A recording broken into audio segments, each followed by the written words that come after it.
the song Get It Up, you know, it's funny, you see that title, and immediately your mind, at least my mind, goes one place.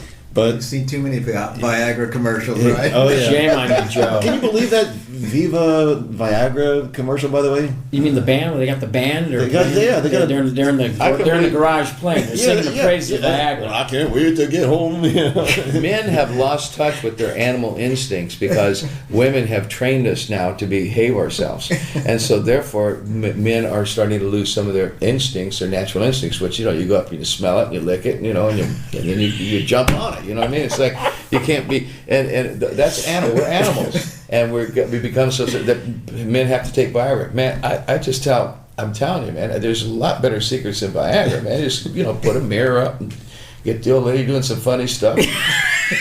And man, shit, if you can't get it up, then you shouldn't be in there with her. Yeah, then you might as well just form a band. Bring in the troops. Bring in the troops at that time. No, but, okay, sorry about all that. No, that's just a whole philosophy I have. Get in touch with your animal instincts, folks. But the thing is, you see that title and you think, like, okay, it's about this, but you're definitely talking about some weightier subject matter in that song. You know, honestly, I don't even know quite what I'm saying in this one. This is one where I'm not. It's not my favorite lyric on the record, but it's got good vibey stuff. I just am a positive guy, and I told Joe the second, here we go again. I heard when he played, I just saw 100,000 people in the festival jumping up and down, and I'm yelling, "Get it up, you fuckers!" You know, making the people, come on, get positive, get up. You know, take care of it, do it. You know, don't. It's like the right now consciousness. Don't do it now. Right. Let's go, get it up.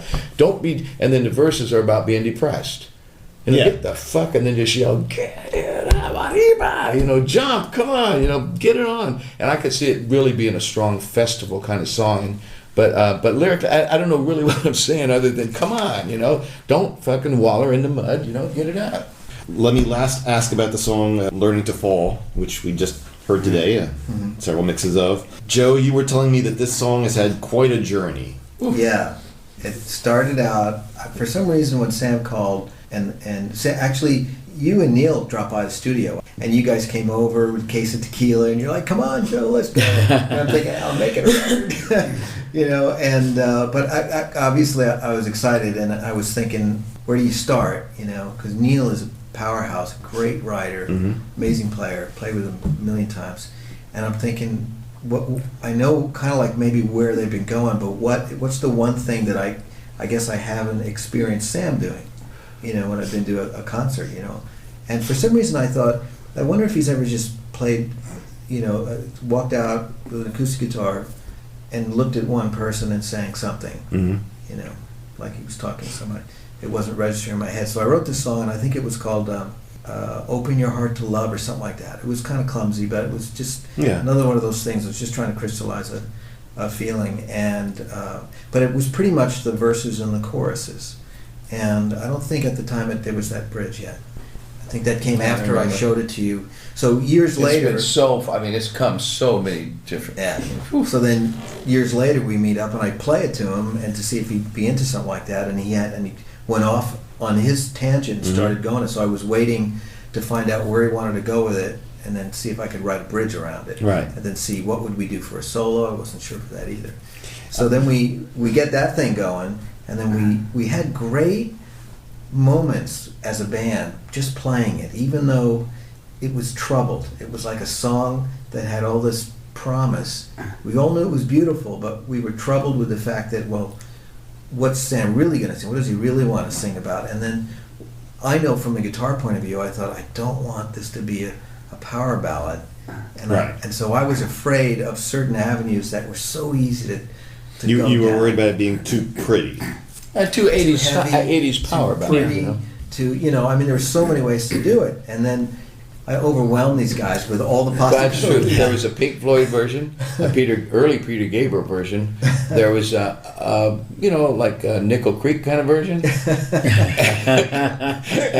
and then there was a Journey Styx, you know, REO version, and it was so weird. And then we kind of settled on, well, let's do like an R&B and Otis Redding version, you know, try a little tenderness kind of vibe or something. I even tried, you know, saying, let's put that one organ note in there, and in the end, we just kind of went back to how the song really felt right. It just says, how does, okay, let's just play fuck this 80s, fuck 90s, fuck soul, rock, blues, sing anything.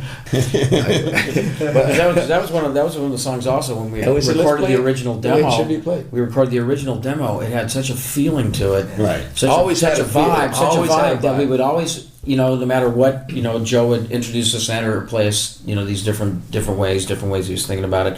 We'd go back and we'd listen to that original demo again. Yeah, of us just And- playing it live in the and- studio and stuff. Well, yeah. Hey, Joe wrote 5 songs out of that song, man. I mean, we could go back, and honestly, I think that the one that had the funk, the mandolin and banjo and all that shit in it, and it had all this electro, Peter Gabriel kind of stuff going on. Honest to God, if you heard that without the singing, you would never even think it was the same song. We could take that song that he did, and we could go in and I'd write a whole new melody and lyric, and it would be a whole brand new song, right? Yeah.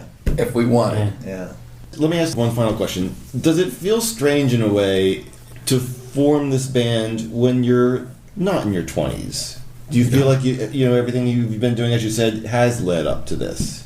I think it feels so right. I mean, I admit, if it wasn't for this band, I would probably be, not retiring, but I mean, I'd be slowing way down. I mean, I have no reason, nothing to prove. I'm not looking for fame or fortune anymore. It's like not my motivation.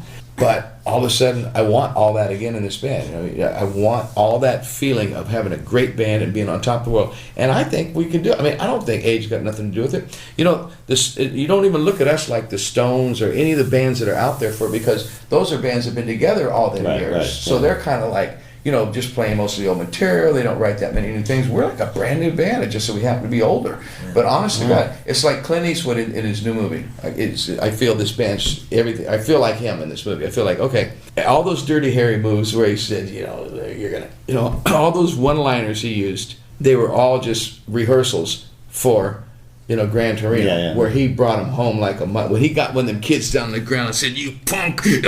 I'm going, "Whoa, man! Clint means this shit now." You know what I mean? That's the way I feel about the way I'm singing. I think I mean it now. Yeah. I was trying to be a rock star my whole life. I was trying to write hit records, and I was trying to be the greatest band in the world. I was trying to do everything that I think I'm doing now. I'm doing it now. It's different. It's really, like I said, it's all kind of been rehearsal. And I'm not dogging no band I've ever been in. Montrose, one of the greatest bands of its time. My band Halen, certainly one of the greatest bands of its time.